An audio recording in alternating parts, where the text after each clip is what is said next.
IVM.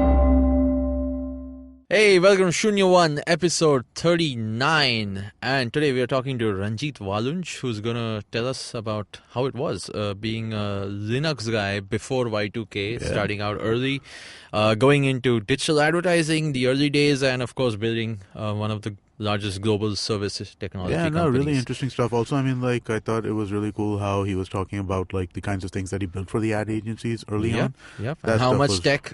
So a lot of tech in the background, to what we take for granted around us. Absolutely. But before that, Amit, what's happening with folks on Slack? Well, so I have an idea of what we should start talking about on people's Slack things, right? So I was thinking that let's start telling people about the people who are introducing themselves on the Slack channel. Yes. So this week we had a bunch of people join. Ketan joined, a guy named Ketan Pandit joined. He is the head of the brand and marketing team at Audius Analytics. They make insurance-specific analytics products, and he also runs a small stock photography company called Camkaj. Both companies are based in Bombay, and if you want to talk to Ketan, join our Slack channel.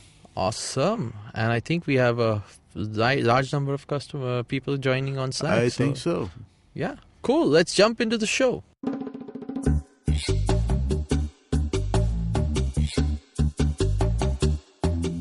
All right, today we have Ranjeet Walunj, the CTO at B2X Global, here with me. Ranjeet, I know you for many years. Of course, you've had a career spanning over 18, and you've worn many hats in the time I've known you. But before I talk about all the other formal roles that you've had over the years, why don't you tell us how it all started and your very first interesting gig while you were still in college? This has been teased a little bit. I'm quite very, very interested in understanding what this is. Oh, so nothing so fancy about it. Just that I was doing my engineering between 96 to 2000. And some of, as you know, that most of the engineering students are broke for various habits what they carry along with them. College students. Yeah. So just because I wasn't engineering doesn't mean I wasn't broke in college too. True. So some of my habits were pretty expensive habits. So really, Shilu, you know about them, obviously. So to carry out that kind of lifestyle during the engineering college, I picked up Linux as a hobby, and then I started doing some of the part-time jobs around Linux, Unix, Linux. It was kind of a Bitcoin of those days. Hype stuff. I really fall into love with Linux later on, and then I started helping my engineering classmates to set up Linux machines in their house. During that period, I made few friends. There was one guy, Mitul. He used to run a company called as Entrux. And he said that I have got a customer and he needs to send mass mails to his customers. Would you be able to help him? I said, I wouldn't mind helping. Right. Then I got into the agreement. I was getting paid $450 a month for maintaining his servers in 99. Okay. That was quite a sizable money for a third-year engineering graduate. Of course. Wow, man. Now I feel poor as an engineering grad myself. I was paying $1,000 for a project or something. Let's talk about your poverty separately, Shilu. Please continue. Okay. So I started looking at that task, and pretty on the first day I figured out that person or the customer I got into contract with has 78 servers. Now, it was a dream for an engineering graduate to maintain and manage 78 servers. And then I saw that what kind of software he's running. I saw that he was running RoboMail, one of the most preferred software for spamming, sending mass mails. It was not yet called as spamming in India. Mm-hmm. So it was mass mailing exercises. And obviously it was 99, so you know about .com boom was about to happen at that time. So I started shooting out the mails. I made little scripts, Perl scripts, to ensure that all the setup and everything, maintenance becomes very easy. It was not called as DevOps those days. It was called as more from a system administration view. Mm-hmm. So, and later on, I worked on that particular customer till 2000 end almost. So almost 18 months. Okay. I made decent money. And after that, that person got arrested by FBI for spamming. Okay. So he didn't name where the servers were hosted in Romania. He didn't name which were the system administrators working for him and all that. So you got off the hook. Yeah. Wait, so this was a guy arrested in 99 for spamming. So this was really egregious stuff, right? He got arrested in 2000 and then 2001 Right. almost. But I stopped my assignment in 2000 after my... No, but it must have been really, really to get arrested at that point in time for spam means that You were one of the first. It was also the really, really scammy spam, right? It wasn't it wasn't like, it wasn't Viagra sales. It wasn't Viagra sale. It was Nigerian Prince? It was Nigerian Prince. No, it was not even Nigerian Prince. I'll tell you what it was. It was more from a perspective of building up small websites, showing the poverty in India, Africa and other regions, or the street fights in other regions, and then ensuring or then pushing spams to push the donations to these people, which the recipient was always somebody who you know of, but then money never used to reach. So it's more kind of it was fraud. It was fraud. It was technically fraud. It was fraud. It was straight up fraud. Because that's the only thing back then you would get arrested for. You're not getting arrested just for sending email. Now you can get arrested just for sending email. I think he got arrested for something else altogether, but he came back after 6 or 7 years, somewhere around 2006, 2007. He came back like a saint. He posted Mahatma Gandhi's photograph on his profile, and I said, oh, good, this is nice. He's a reform man. Yeah, he's a reform, let's say. Amazing. Wow, that is a start, man. That is an amazing start to see reality of business up front. But amazing. So, great. Welcome to the show. Thanks, guys. But obviously, since then, you were a Linux sysadmin, like you said, working for more credible people. And you got into all sorts of stuff. Tell us about your early years and the stuff you've seen all the way till now. Yeah, so I during the same period, third year of engineering and fourth year of engineering, I started working for a friend. He was running a web hosting company. There were only 3 large web hosting companies at that time. One was Bhavin Turakias, who runs DirectEye right now. The other one was Bhavin Chandrana and India Links. Yeah, India Links. And the third one was Ninad Gupta, NTT India, Interpol. Okay. So... sorry, never mind. Yeah, I'm just trying to remember. There was one other, right? There was something with a 2 in the middle. Or sorry, a 4. Net for India? Net for India. Net for India came in more from an IDC perspective and not from the only web hosting. These are the guys who used to... Okay. So the Bhavin, the 2 Bhavins and Ninad, they were friends together, but they were running their separate companies, and they were having their own servers. They were selling the web space. I still remember something like that 5 MB web space was sold around 2,500 rupees. Wow. By most of the web hosting providers. Bhavin started selling it at 750 rupees or 1,000 rupees. I still remember those days when Bhavin used to go on Kinetic and get customers in the Nariman point. But those were the days, and what he has built till now is remarkable. I'm a fan of Bhavin Turaki. You can say that.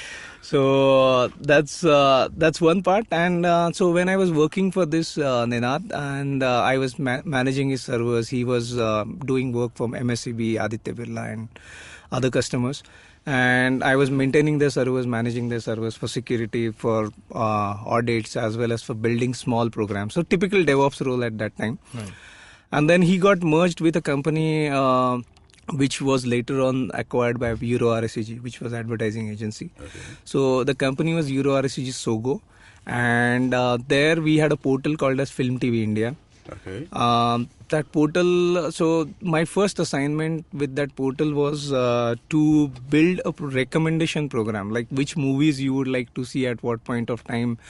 So something like what you see on Netflix right now, I was trying to build using my machine learning and AI in 2000. It was not called AI or ML back then, was it? It was called as machine learning, pure play machine learning. AI was always there, but then it was not so coined word for the VCs yet. Yeah. So those days were the .com boom days. So everybody was talking about Y2K when I graduated in 2000, 19 and 2000. So Y2K was just out because 31st December 99 Y2K people figured out that there wasn't anything like Y2K. So it's okay. Move on. Move on. So something new. So I started building on this Film TV India's recommendation engine. We built it pretty successfully at that moment. We had Philips as one of the banner who was paying exorbitantly high amount for running a 728 by 90 banner on our homepage at that time. So I was still a young guy. I was probably I was the only techie in that company, and rest all were the marketers, brilliant marketers. They could sell this off at a very great price. Then I was working there till 2002. Then the same company got absorbed in MediaTurf. So I was kind of acqui-hired into MediaTurf. So Aditya Birla customers, websites and everything we were doing. And then that got automatically transferred to MediaTurf. And then I was moved to MediaTurf. MediaTurf was one of the digital advertising monopoly between 2000 to 2006. If you look at it, that other advertising, pure play digital advertising companies came little later, like 2004 or 2003, 2004 So times. when you say pure play digital advertising, I mean now everything is digital. So So I'm they trying were- to actually remember what this was. If I remember correctly, they were like they were an early network, right? You could Ad network. Yeah. So ad networks were there, but then they were technically not called as ad networks. These were digital or online advertising agencies. So Media to Win was later on formed. It was formed during the same period, but MediaTurf was always the largest market share. You can call it as more or less monopoly during that period.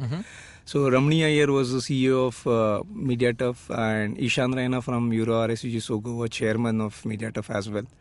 And then obviously you had other advertising agencies. The Pinstorm started somewhere a little bit later, more focused towards the search engine part. Search ads. Yeah, and so those were the days. So when whoever has worked between 2000 to 2006 in that period in MediaTurf, during the initial days, so they all are either heading another agencies right now or working at a global position or APAC position somewhere else. So you can understand the kind of impact MediaTurf was having at that time on digital advertising. So they were the initial The pioneers of the space in India. Yeah.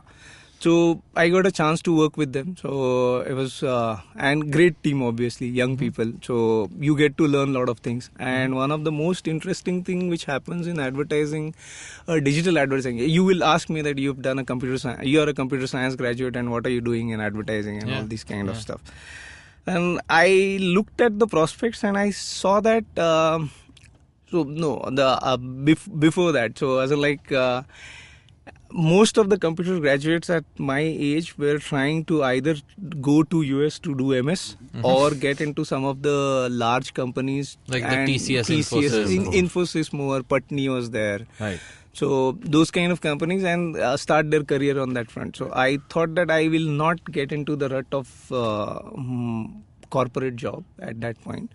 And I will say that I'll like to learn something new. I'll like to work on something which is more interesting. So that filmography which I spoke about was pretty interesting, which was machine learning.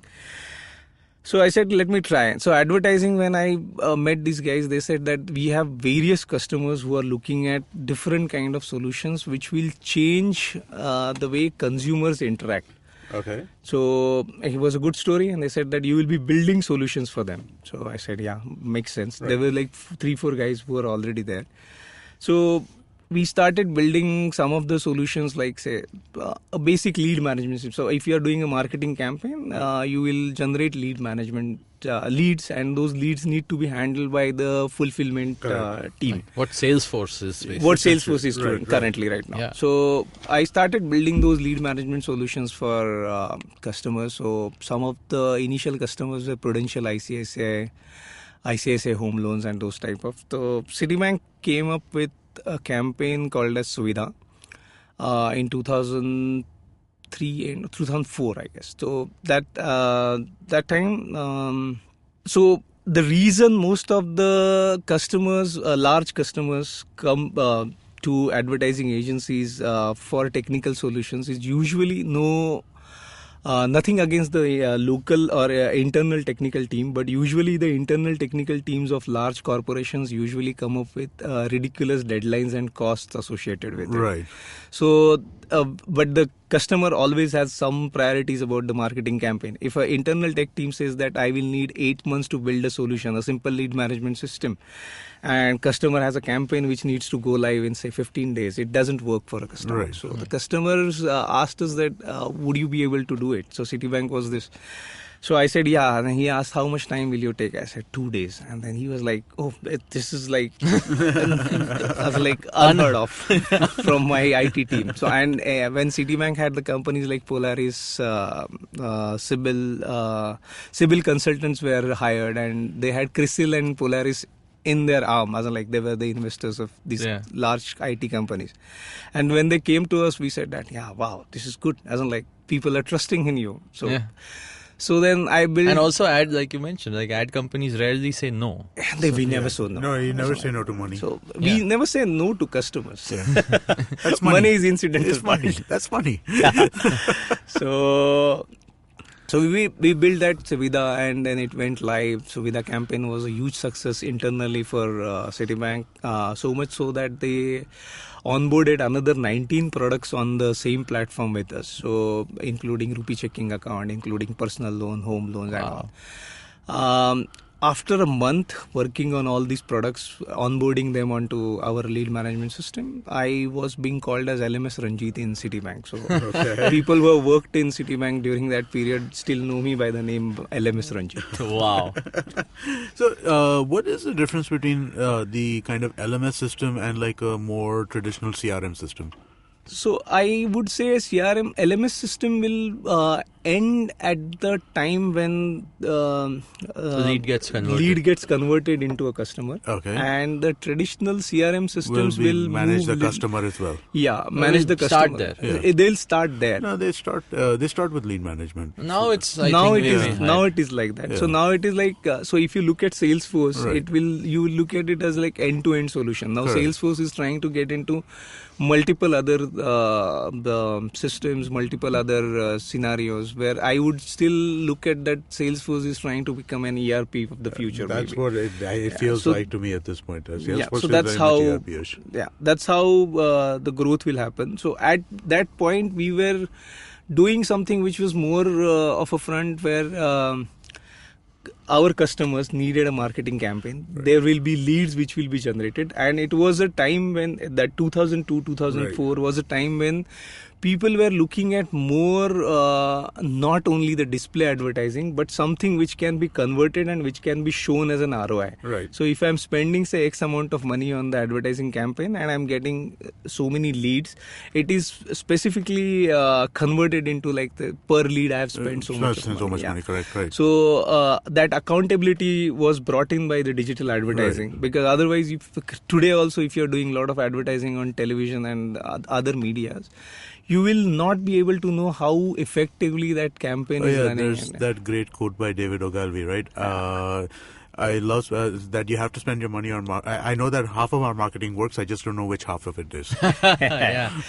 So, but we definitely know that it works. That's how digital actually started to become more. Yeah. So it was bringing in more. So with the advent of computers, systems, analytics, it was bringing some sort of a madness to the justification of the spending what the advertising campaigns were doing, and later on it has now got into absolutely kind of a now it's become nitpicking. Yeah, it's like it's very numerical now. Yeah, and thankfully I'm not part of that industry anymore. Yes. Yeah. In fact, you made an interesting change. I think like while you were building consumer solutions for your advertising customers, I think you soon realized that there's a whole different angle to B2B. I wouldn't say that not so soon. As in like 2006, we quit from MediaTurf. I was one of the founding employees for Interactive Avenues, which is currently the largest digital advertising agency in India. Right. So Interactive Avenues was formed in 2006. We were again doing the similar marketing solutions for our customers using, say, something like ICICI, Reliance, and Godrej, those type of customers. 2008, I, as in like Ratish was my CEO, and he moved out and he said that let's start a company under the umbrella of Interactive Avenues as well. But then let's build an ad network. So that was always the plan. So building an ad network was always the plan, and that's why Sequoia was also invested in Interactive Avenues at that point of time. So using those funds, using that direction, we started building our ad network in 2007 while I was part of Interactive Avenues. And 2008, we launched that as Ad Magnet. Right. So it was something like what you see Comely's. Right. So Comely Ad Magnet were technically competition at that point. And I was building Ad Magnet, so I was the technical guy. I was managing a team, and then we grew that team. So we were a small team of technical 7 guys, but we built that entire product. We used something called as OpenX. We built it up on it, and that was our internal technology. Wow. 2008 till 2011, we built various modules, behavioral targeting and those kind of aspects. What you see right now, we were building then and we were using them. So ClearTrip, when you search something like say Mumbai to Delhi, it starts showing you return flight tickets from Delhi to Bombay or hotels in Delhi. So, or if you have been doing this kind of searches pretty often, it will know that what kind of plan you have been following, and then you will see the ads, relevant ads. So basically behavioral targeting. So that's what we were doing in between 2008 to 2011. Nice. And somewhere down the line, I thought this time is coming up for this industry, and probably I need to figure out something else. In between 2004 to 2007, I did my management, as in like my part-time management from Wellinkers. So I made a few good friends from other industries. As in like some of the friends like bhai apun kuch chalu karenge apna khud ka. Something. So that kind of a dream. So and like that was always the reason I started getting into MBA school. As in like so one of my question or other personal question when I was giving GD and PI was that why you want to do MBA, because you are already doing those kind of activities which you'll be doing even if you graduate from the MBA school in 2004. So that person asked me that, panel asked me why you want to do MBA. I told them that, guys, somewhere down the line, maybe 5 years, 6 years or 10 years down the line, I want to start my own company. Right. And I don't want a fresh MBA graduate come and throw some jargon at me, and then I am looking at him at a blank face without understanding what that jargon means. And I thought that I should be knowing this jargon, and that's the reason I am here. So the interviewer asked me a very interesting question, saying that the jargons can be read through the books and through the newspapers. Why do you want to do a course, 3 years course, where you want to do something like spend every evening in the college and learn something? I said, अगर books पढ़ के कुछ हो सकता था तो लोग Mars पे भी पहुंच जाते थे बुक्स पढ़ के, रॉकेट बना के अपने आप. So I want to still do a formal education, and that's why I did it. Made this great friend Srivatsa. So he was working for Tata that time. He was heading the service department of Tata. Then he moved to Nokia. He was heading Nokia service while I was doing my advertising. And 2010 he formed a company, TSS, and he said that, dude, now is the time. I've started. So we've decided that we wanted to start something together. Come join. I said, wait, I have to still finish the assignments which I've taken up in my hand, and which the promises which I've done to my advertising colleagues. I have been working with the same advertising colleagues for almost 10 years, between 2000 to 2010. So when he started asking, I said, wait for a year. And then I joined in 2011 him. It was a service company which we both, or rather there were 4 of us, and we thought that service is an industry which is pretty haphazard.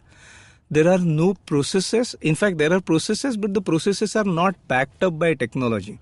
So if we can bring in the technology, and we can bring in the rigor of accountability, we can remove the frauds from the industry, and we can have a very definite, predictable experience for the end consumer every single time he's coming for the service of his devices. Correct.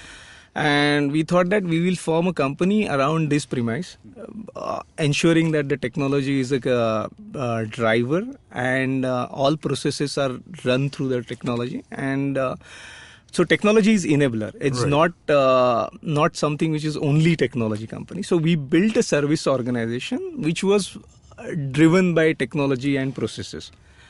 So between 2011 to 2014, we were building this, and then we were in talks with a couple of companies. They started looking at us as a differentiator in service industry.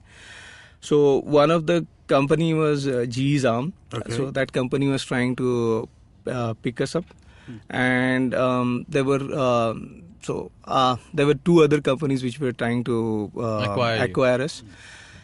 But then we saw synergy in one German company, B2X Global, so B2X GmbH. So it was headquartered in Munich, and they came and they saw us, what we are doing. They also needed inroads in India. We were already serving customers like Apple, we were serving Motorola, and we were serving DigiCare, the ones which are doing motherboard repairs for Intel, and then so Apple obviously is a brand name. So we were running our own service centers, we were using our own technology, and looking at our technology, Apple suggested that why don't you give the similar kind of processes or similar kind of technologies for our other service centers like Maple and other guys. Correct. And then we deployed our software for them as well. So it was a workflow management system, you can say CRM, which is managing the end-to-end process flow, service flow within the organization. So B2X acquired us in 2014, and that's how I came on their board. And then I was CTO of India, TSS India. Okay. I moved into the role of CTO of B2X Global, and then I've been working there for so long. And we are building, you can say, in B2X, we are building ERP for the service industry. Yeah. Same thing. Wow. So I think there's a lot more which I want to actually ask you about, why the background for B2B and why B2X has grown to what it has been. But we'll take a quick break and come back. Long, long ago, not in Bethlehem, but in a place nearby, there was a wonderful birth of a huge show, which I like to call Cyrus Says. A show that encapsulates everything in human history, from the first Homo sapien to the last Homo sapien, who's traversed the entire world and then come back to India. This is a show which tells you everything about everything. If you want to know, avoid Google, come to us. It's called Cyrus Says. Get new episodes every Monday on the IVM Podcast app or wherever you get your podcasts on. You get one banana vada free with every podcast. Right. I'll just check that. So, welcome back. And while we were listening to that story about how B2X obviously found you guys, I actually want to ask you, before even that happened, what made you choose, like you said, this service industry, which was very underserved. I mean, it's a very B2B solution, right? It's like you're talking to customers and treating customers, but only at the back of large companies like Apple and so on, who used to give you contracts. And at the same time, India is a huge country full of opportunities of B2B, all kinds of businesses. And we've known people who have made large businesses on the back of B2B. But you chose services, B2B. I mean, you chose a very niche area, I would say. What really made you choose that? And I know now, I mean, your co-founder, even then, has now gone on to start Servify. Okay. Right? So, and he's still within that same industry. And of course, now you're still leading B2X and its expansion here in all these markets. What's so special about this industry? Is it something aligned with the whole rise of mobile phones?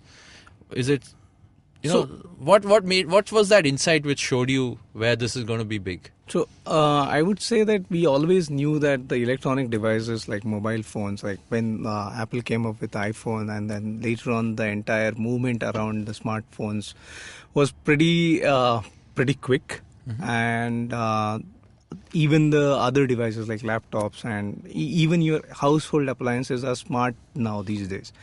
So everything is IoT if you look at it, anything which is connectable to internet.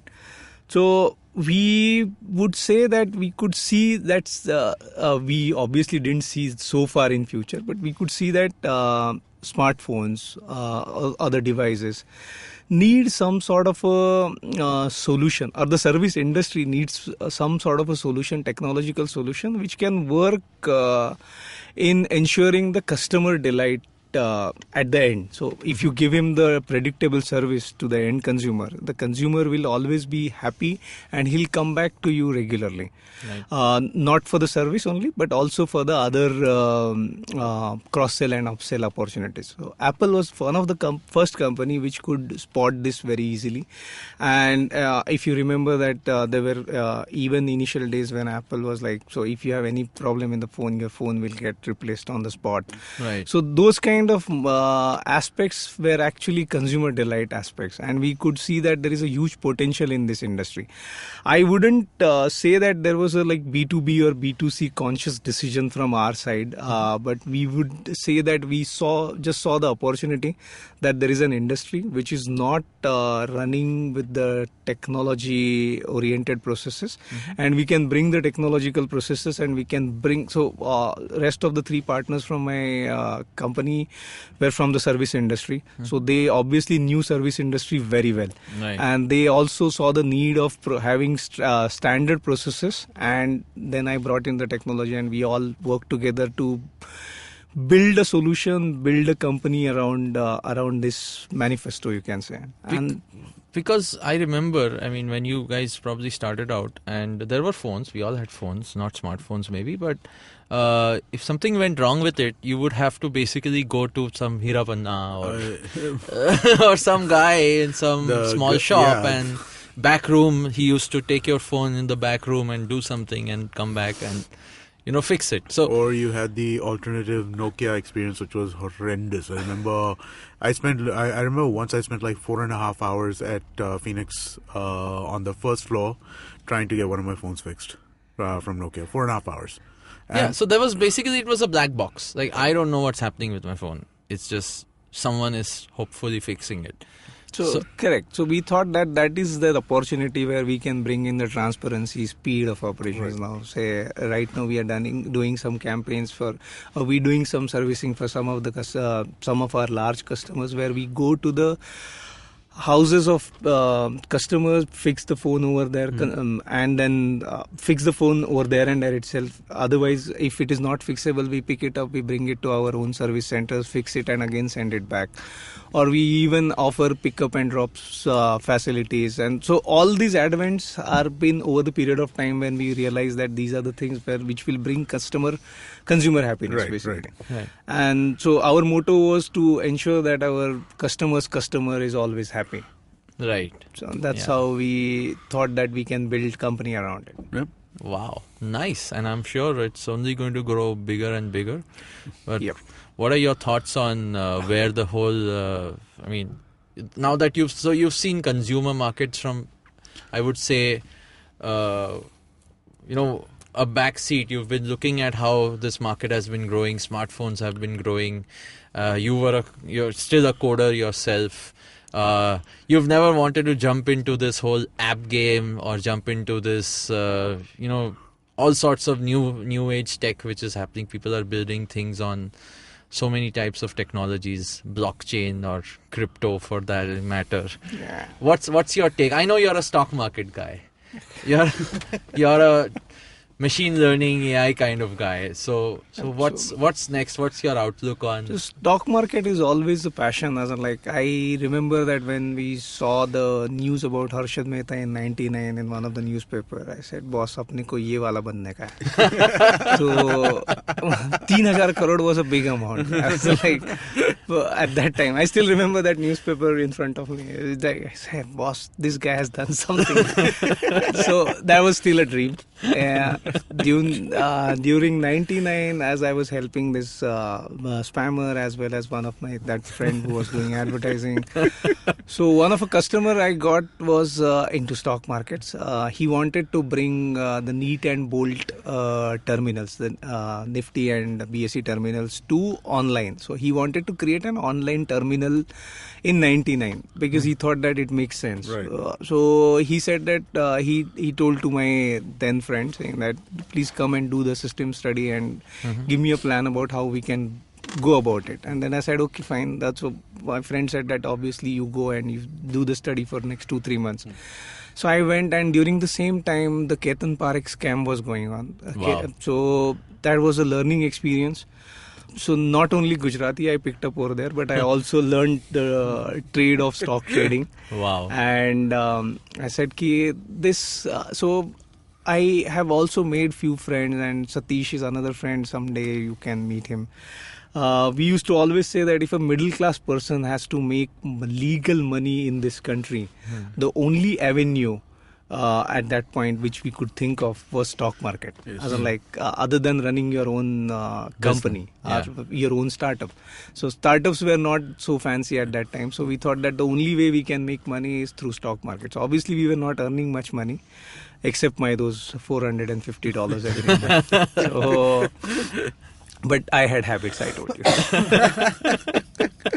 So I started investing, and I said so I don't call it as investment because I still say investors are nothing but traders, but with a long-term horizon. So if a trader is trading for a particular stock for say 20 years, he's still a trader, but you will call him as an investor. Right. So I have picked up some stocks at that time, and I realized that yes, this with India story, with the right investments, with the right companies, you can make money. I was not understanding much of the financial aspects of company. I was not understanding much of the technical aspects of the charts. I said, let me go and just observe around. So if you have your eyes, ear and mind open, you can figure out that, okay, if an air conditioner is from so and so company, if Patanjali products are selling out in the market, and if Patanjali is listed, I can go ahead and buy Patanjali, because that's a logical thing. It's going to stay there. Right. And that the same principle I applied over the last 17-18 years, and I started investing, I started trading, I picked up technical trading charts as hobby, and then I said that it makes sense to apply some sort of science to this movement of prices. So I started applying my machine learning and data science background to this problem, stock market problem. And I wanted to get that kick that if you are predicting something, that is working out. So to work on that kick, I started building my own small algorithms. Okay. And I said, okay, now let me apply these algorithms on the price movement and see whether the price movement can match to what I'm predicting. Right. It might be pure play luck. It might be really the algorithm is working. But I used to start getting like 60 to 70% of the accuracy in that. And that is something which is good, because if you just look at 60% trades, if you are in positive, 40% trades which are in negative, that means 20% of the time you are always in profit. Yeah, exactly. Yeah. Yeah. So then I said this makes sense. So let me try to apply this mathematical model to the stock movements and try to do something around it. So recently I've built a small tool module for myself, and like I've kept a very small amount, as like absolutely negligible amount, just to see the theorem or the mathematics what I'm saying is working. I've kept it on auto. I've connected to the Zerodha APIs, and it's doing the trades on its own. Okay. Wow, nice. Touch wood that so far it's doing good. So you have a bot. I have a bot which trades. So technically you call this as algorithmic trading. Yeah. Right. It's a trading bot. Nice. Wow. So lots of cool stuff coming down the pipe. But since you mentioned that you're into the stock market, right? So what do you think about all the other new age trading in crypto and things that are happening nowadays, or your thoughts on blockchain? I'm sure that's still it's still a technology which can make sense. I mean, the crypto market may not, but Okay, so I've done some of the sessions with other financial institutes I can't name. They wanted to know how blockchain can help them in building the solutions. So very large companies in Germany where I've taken these sessions. Most of the companies have a notion that blockchain is equal to cryptocurrencies. That's so I have explained them that which is not true. Blockchain can be used in various other industries, including agricultural, including in your government projects like say UID and other part. So blockchain, brilliant stuff. It will stay there for another few years, but I don't think we should go like super gung-ho about that. It's just common sense based technologies which can be deployed in a particular way. So like say, as we say that every decade or every 4-5 years we have some new words, new coins which we toss so that the VCs get excited and they start putting in money. Like say Web 2.0 was one point of time was a standard. Then you had big data. Then you had AI. So if you have these words on your PowerPoint slides, your valuation from 5 million straight away goes to 25 million. So blockchain based industry, if you're building a solution using blockchain, probably you can put that on your PowerPoint slide also. Awesome. So yeah, that's pretty much what it is. I call Bitcoin or the crypto, I personally have not done much, except one small trade which I did between $833 to $1,035, and I said बहुत पैसा बन गया, but छोड़ देते हैं करके. I didn't anticipate what is that instrument is, so I will still call it as miss bus. There are many miss buses in our life. So. Nice, awesome. Yeah. Well, miss buses are miss buses. Let's not go. there is always a next bus there. So don't. And we both are doing good. Nice. Let's hope so. So, well, great. I think, thanks so much for telling us about what you've been up to. And of course, what do you think of, you've been an early DevOps and you've been an early sysadmin sort of a origins person. Today, it's so much easier to sort of get started, right? Today, when you want to start building a tech company, what's your take on the new age of the devs who are starting up, who are the young kids who are starting up today? What do you recommend like everyone focus on as a technologist? Because we talk about tech here on the show. So what's the biggest, what do you think gives the biggest learning from within the stack of people, what people can build today? Because I know everyone wants to start doing iOS, everyone wants to start doing Android, everyone wants to just jump into the consumer layer, front layer. So I would still call that all these are just the tools. So probably we have the right set of problems which we have to apply to. So technology is immaterial, so you can use whatever technology you want to use. But if you're building a true solution which is bringing value to the end consumer, bolo, ya B2B bolo, whichever way, a business problem, if it is solving, then it makes more sense. So rather than just running behind the technologies or some buzzwords, it doesn't make sense. But if you ask me very honestly, for the next 5 to 10 years, if somebody wants to build a career in technology, I would say data science is one field which is going to stay there for at least 5 to 10 years. Right. Because the sheer amounts of data. Sheer amount of huge data which we are gathering, which we are generating. So let's say when I said about, when I spoke about IoT, so all the devices which are internet enabled will be sending a lot of data for processing. Now this data can be used by the manufacturers to build better products, can be used by the service companies like us, what we are building as preventive and predictive maintenance for the end consumers. So whichever technology in the back end you use is immaterial if you're really building a business solution. So right. I would say that, having understanding of latest technologies, it's really helpful because you can do a lot of stuff which we could have done 20 years back in say 4 days. You can do that in 1 day or maybe lesser than that because there are a lot of tools which are ready available. Yeah. But that's just a good thing to see around and know what is happening and then pick up one and then stick with it. But try to solve the business problem is something what I will say. Nice. So thanks so much. This is awesome. I think we got quite a bit out of you. Thanks for taking your time out while your bot is trading somewhere, making I you don't money. think so. It's a Saturday morning. Making you I money. do have international markets. And so, Ranjeet, I know you're, of course, a big fan of social media. So where can people find you on Twitter and talk to you for stock tips or otherwise? So I am on Twitter on iMayavi. So you can search me using iMayavi. Awesome. And And reach out. reach out, talk about stocks. But then I, at one point of time, I had a bio which said that I can talk on any subject on under the sun. Okay. All right. So be prepared for that as well. Great. Thanks so much. Thanks so much. And please, everybody, remember to sign up for the Slack channel. That you go to ivmpodcast.com/Shunya One. You should find a button over there which says subscribe to Slack. Press that button and then send us your email address and we'll send you back a reply. Please also do reviews on iTunes. And that, I think, is it's very helpful for us. All right. And awesome. Since you mentioned the Slack channel, I wanted to give everyone an update that we now have over 100 members. Oh, wow. So thank you so much. Thank you so much for participating in the conversation, and please guys. introduce yourself on the Slack channel if you haven't so far. I think that is kind of a good way for people to know who's on there. Yep. We look forward to talking to you there. All right.